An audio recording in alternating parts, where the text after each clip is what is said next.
Aşağıda adları sadalanan göllərdən hansılarının səviyyəsi yağıntı miqdarından kəskin şəkildə asılıdır?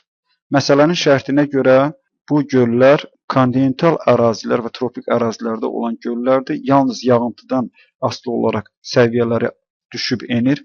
A variantında Eri gölü, Göygöl bu cür göllərdən deyil. Ona görə də məsələnin şərtini ödəmir. İssıq-Qul həmçinin dağ gölü olduğuna görə, həmçinin Ontario gölü də bu şərti ödəmədiyinə görə B variantı da yanlış cavabdır. Tanqanika gölü qraben mənşəli göldür və ümumiyyətlə şərti ödəmir.